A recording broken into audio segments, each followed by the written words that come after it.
Kia ora and welcome to this episode of the Amateur Austenite. I'm Frances Duncan, an author and the founder of the Jane Austen Society of New Zealand / Aotearoa. My special guest today is Heather Mathey, who is a librarian and avid book reader.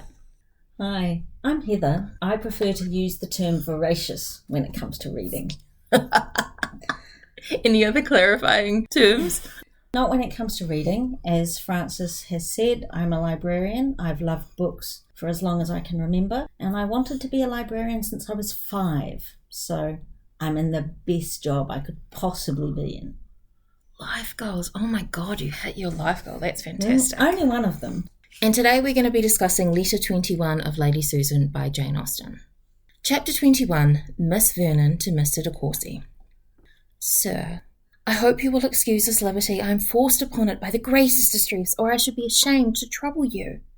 I am very miserable about Sir James, and have no other way in the world of helping myself but by writing to you, for I am forbidden ever speaking to my uncle or aunt on the subject. And this being the case, I am afraid my applying to you will appear no better than equivocation, as if I attended only to the letter, and not the spirit of mamma's commands.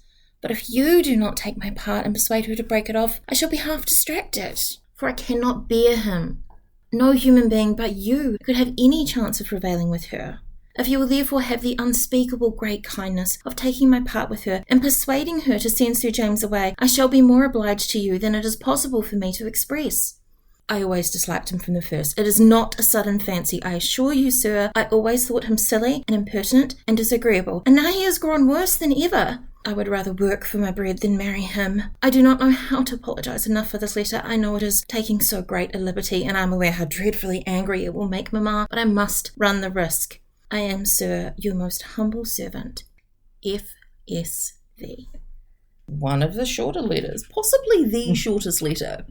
But it has a lot of interesting links to what has gone before and what will come. Both of them are stuck between a rock and a hard place, otherwise known as Lady Susan. She does not want to annoy her mother too much. She can't ask her aunt and uncle. She's putting him in a position that she doesn't really want to. He's going to get stuck in the middle. Even just by reading that short letter, you can tell. She's really uncomfortable. Yes.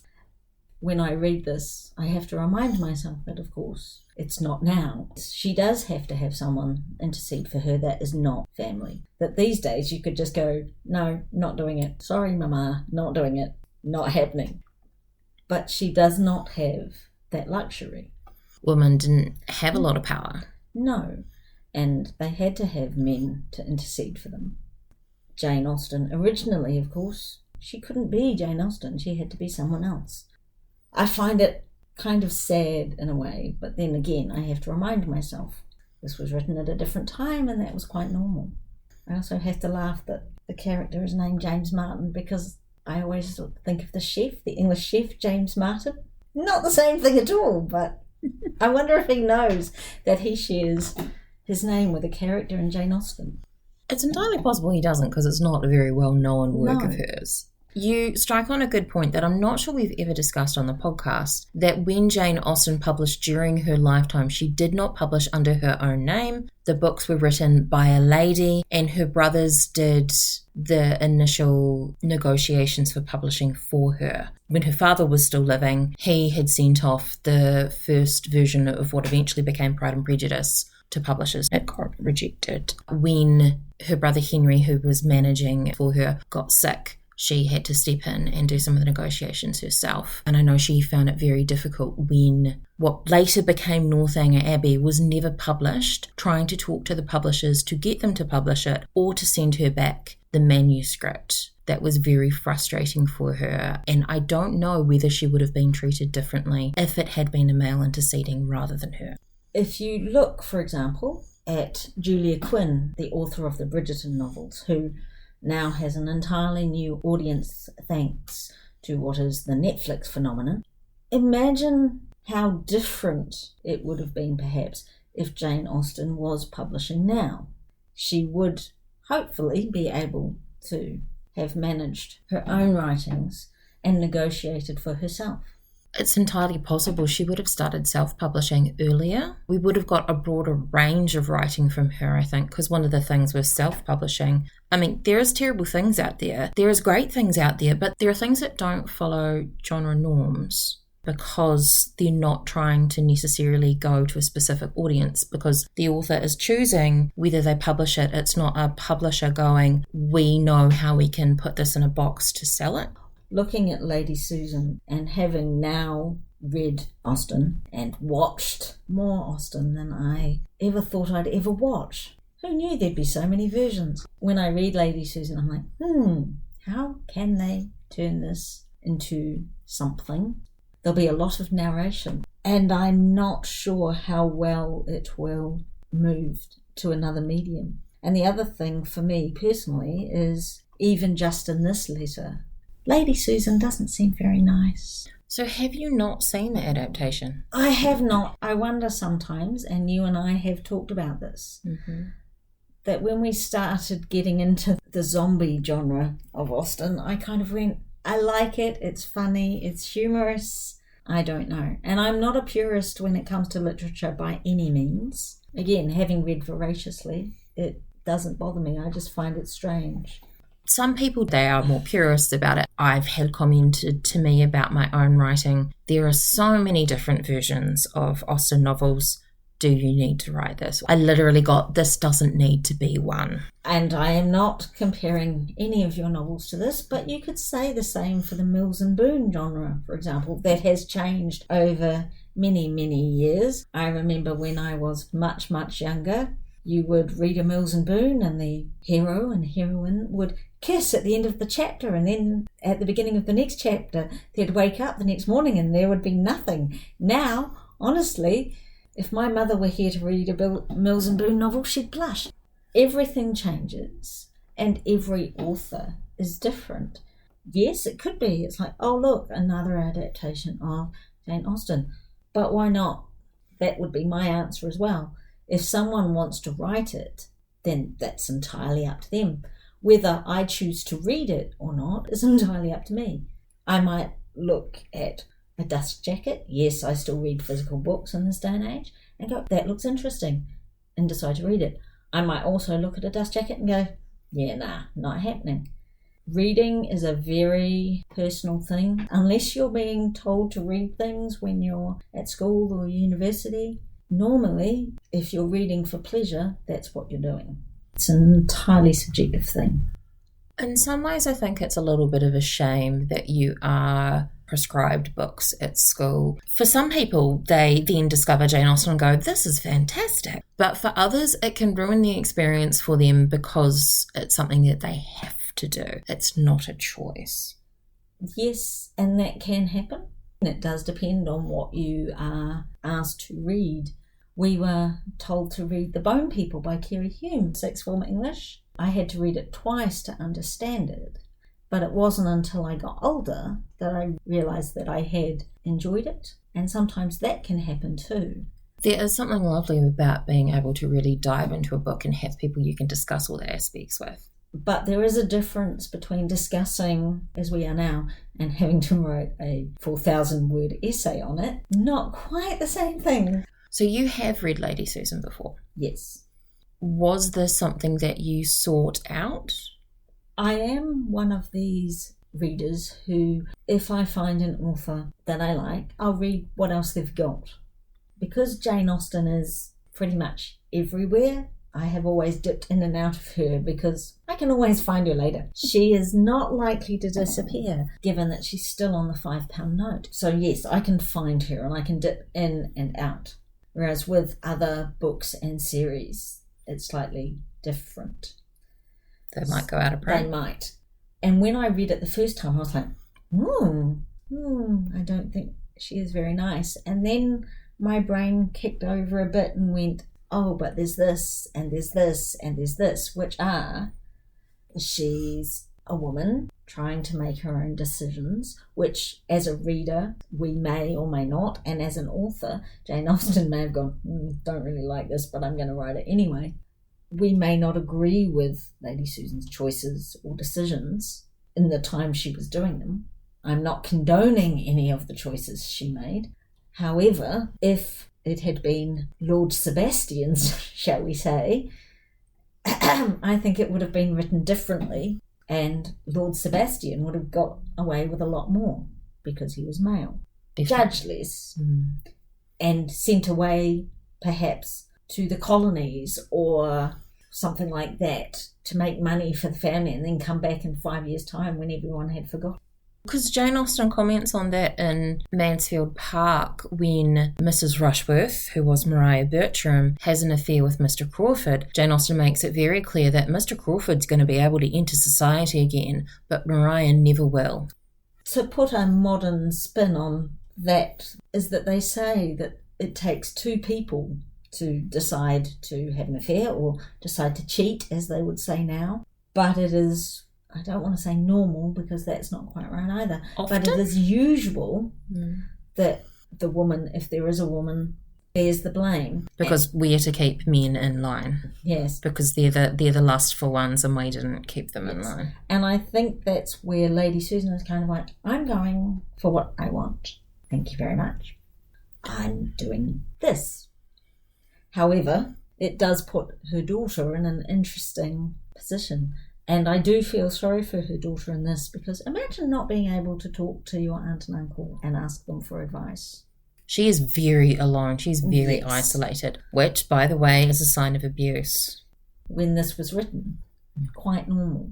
This is where sometimes, especially when I'm reading Jane Austen, and even, God forbid, when I'm reading Pride and Prejudice, which I've read more times than I care to count, and I read some of Darcy's comments and I still want to throw the book across the room, I have to remind myself that it's a different time and that, ooh, Darcy, really? And yes, I can visualise Colin Firth, but still it's like, no, Darcy, really not. However, I do have to tell myself that I can't say, well, oh, that was terrible and that was wrong. Yes, it probably is, but that is how it was written, and that is when it was written. And having reread some of the more recent, up-to-date versions of Jane Austen's novels, some of them just don't run to me because they're not written in that time, and it's got nothing to do with feisty heroines or anything like that. It's just like, it's not Jane Austen. Apart from the time period issues, do you enjoy Lady Susan? I do. It's very unusual to read a book that is in letter form.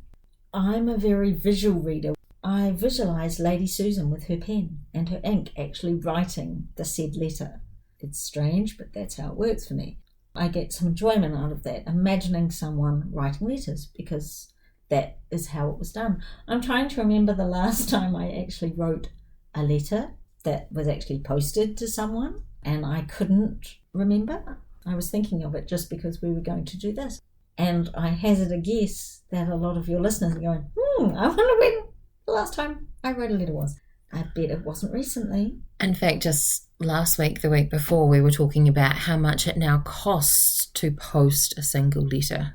At work, we were looking for an envelope. A few years ago, envelopes would have been everywhere, stamps would have been everywhere. And I remember growing up, my sisters had pen pals, friends from school had pen pals, and you wrote, yes, I'm that old, I predate email. These things have changed, and that's what I loved about reading this. It was like, it's almost like a lost art. And also imagining an ink pot and an inkwell, the whole saving of paper and writing things on both sides and in little corners. Yes, I did enjoy it. So I found this letter really dramatic, and some of the words that Frederica uses kind of highlight this. I am forbidden. Mamma's commands, and she will be dreadfully angry. It heightens the drama of the whole thing. You do need to remember, however, Frederica is a 16-year-old girl, but also her mother is trying to force her into marriage, so it's kind of understandable. So if you compare Lady Susan with Mrs. Bennet, who wanted to marry all her daughters off and did it in a humorous way, a couple of her daughters were like, oh, please, really? And if you compare Frederica to, God forbid, Kitty, and how she was quite happy to, how different the writing is.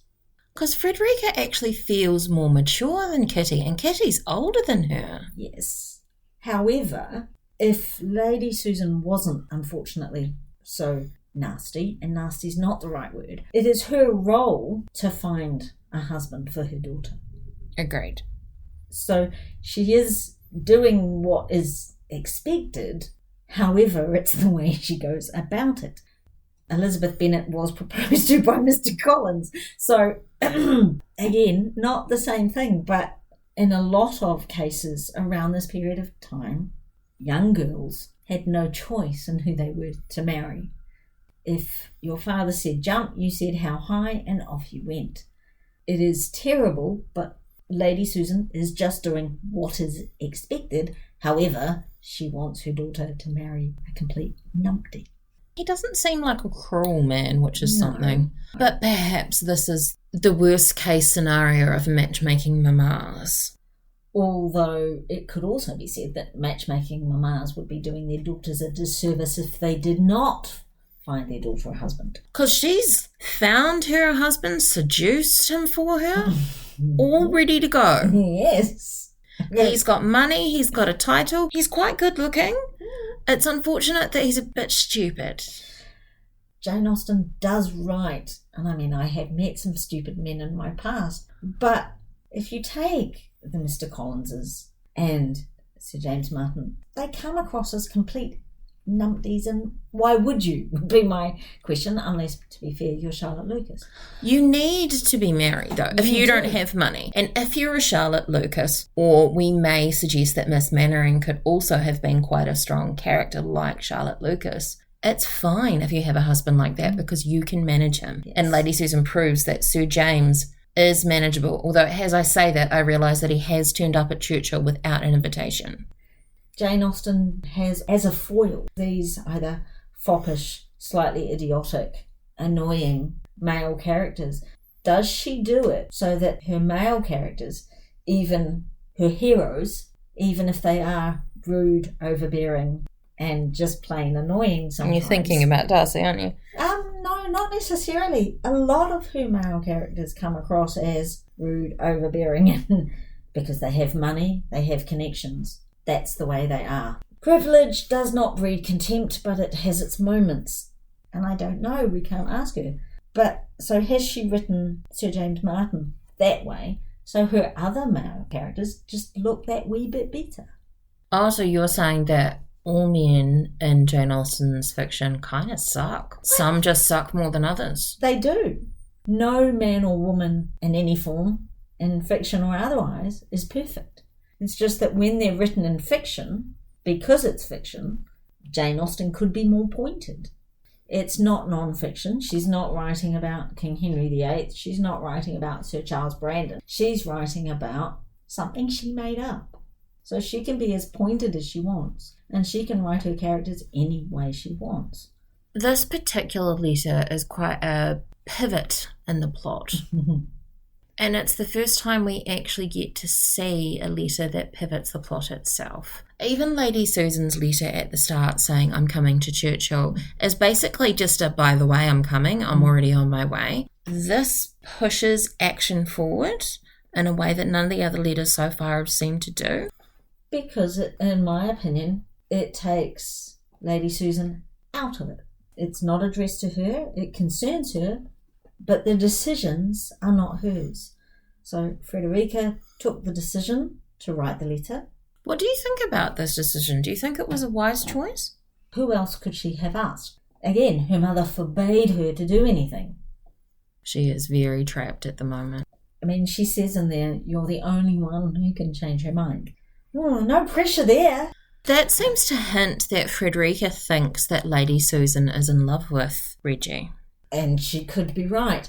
However, it's still that whole thing. Imagine, put yourself in his shoes for 5 seconds. He opens this letter. Oh, crumbs. I've got myself stuck in the middle. Oops.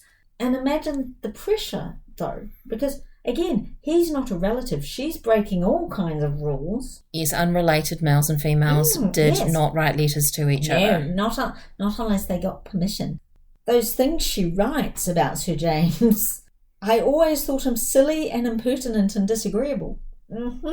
That's not an email these days you'd want to hit send on. Imagine if it had fallen into someone else's hands, and so on and so forth. She is taking a big risk. Her mother could have seen the letter and taken it from her. Yes. And she would have got into a lot of trouble. Just like you've got to be careful what you put down in an email, you've got to be careful what you put down in paper, because it can be shared. For me, it's actually a decision point, because she took the decision to write the letter. He took the decision to read it. Because, to be honest, he could have, when he saw who it was from, gone, I'm not opening this one. I'm not going to do That's anything. Inappropriate. I'm just going to pretend I haven't got it. It got lost. It got lost by one of the servants. It dropped down the back of a couch. It got dropped in a pigsty. I don't know. And that's the difference. It's the one letter that Lady Susan has no control over that is likely to have an effect. And I can't imagine her being too thrilled about it. I tend to think of Frederica as quite a passive character, particularly because her mother is so strong and controlling. But this is actually the second time that we know of in this novel that she's defied her mother. She ran away from school, and here she is trying to get Reggie on her side to talk to her mother. She's actively trying really hard to not marry Sir James. Yes, her mother is not your typical woman either. So could it be that she's just like, well, I'm not the same as you, Mum. I haven't done what you've gone and done, so I'm going to do something completely different. But I'm going to push the boundaries just as much as you, but in a different way. Oh, I like that. That's a really good interpretation. So she is her mother's daughter. Every child is of their parents, and yes, everyone is raised differently, but it could be that she's kind of like, well, Mum, you went and you've gone off and done X and Y. I'm going to do Z and A and see what happens. And possibly not even knowingly. She's just pushing boundaries because she can, and because she doesn't want to be where she is forced to be. And this letter is just another way of going, no, don't like this. Let's see what I can do. One of the things that really jumps out in this letter is her saying, I would rather work for my bread than marry him, because, of course, in this period of time, people of a certain rank did not work, especially women. And this is where I have to stop myself putting today's mores on it. Oh, I'll do anything. I'll work. Frederica, you don't actually know what work is.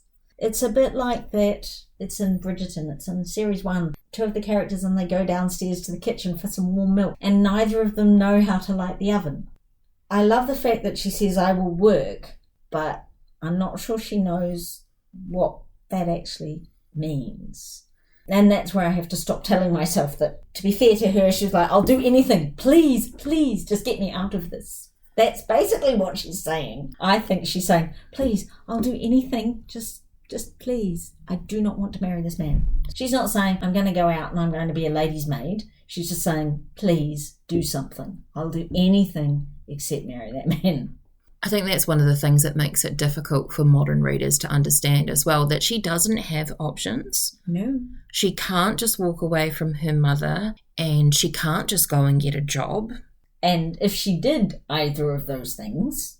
Social ruin? Yes, well, and Jane Austen is very good at writing about social ruin, or if not complete social ruin, more like, you just stay in that area of London or that area of Britain and we'll just forget you exist. Even in Pride and Prejudice, and it's a line that people may not know means what it means. The people in Meryton wanted Lydia to come upon the town. And what that means is they assumed, because she went to elope, that she would eventually fall into sex work. Mm-hmm. As a lot of women did if they were abandoned by men, because your body is unfortunately a commodity that can make you money when you may not have other skills and you may not be paid well for other skills that you have anyway. To be fair to Kitty, she wasn't even very good at hat making, if my memory serves. And that is the other thing. Not everyone has a Mr. Darcy to pay off certain debts so that it is all evened out and you can marry him and so on and so forth. Frederica definitely does not have Mr. Darcy standing in the wings at this point saying, oh, I'll rescue you, I'll pay your mother's debts, or I'll do anything so you can be part of my life. Very different to Pride and Prejudice. This is not written in the same way. Its main protagonist is perhaps not as well liked as Lizzie, definitely not as well liked as Jane. She's more of an antagonist, really, isn't she? We can't ask Jane Austen. A lot of this has been written about, but did she wake up one morning and go, I've had enough of this, I'm going to write something completely different?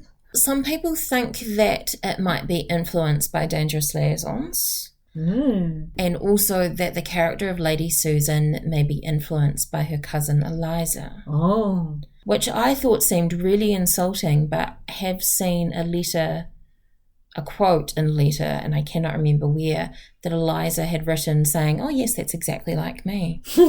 So perhaps Lady Susan doesn't come across as nasty to people during that time period as she does now? They always say that authors write about what they know. So that means when I finally get round to finishing things, I'll be writing about libraries and books. Huzzah! If Jane Austen was writing about what she knew, it could be that she was writing about Eliza. But the other side of that coin is we know that Jane Austen was not part of that society. So she didn't travel in those particular circles, but she still wrote about them. I think that's what people forget. Well, she was kind of on the fringes of that society. She was like hanging on. For dear life. For dear life, just so she doesn't slip down a level. People forget that fiction is fiction. It's made up. It's come out of an author's imagination. And in this case, there's no werewolves and no vampires and no zombies, but it's come out of Jane Austen's imagination. Even if it is lightly based on anyone or not, she has fleshed it out by using her imagination.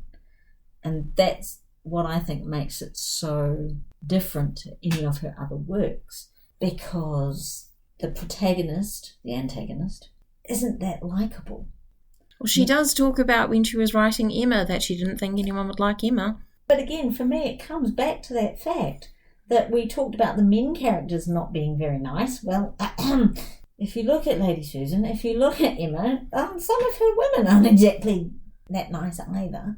But then neither would, I think, Jane Austen want all her characters to be sweet, prim and proper and go, yes, sir, every 5 minutes. But it's interesting how she talks about, in her writings, pride, prejudice, war, death, sadness, penury. It's not all sweetness and light. The majority of her stories may have what we may consider happy endings. But crikey, there was a lot. I mean, this particular letter in itself is filled with someone saying, help me, I need help. I can't do this by myself. I need help. Now, if that's not filled with emotion and longing and sadness, I don't know what is. And that is our discussion of Letter 21 of Lady Susan by Jane Austen. I'm Frances Duncan. This has been Heather Matthey. The links to our socials will be in the notes. Thank you for listening, and we wish you happy reading.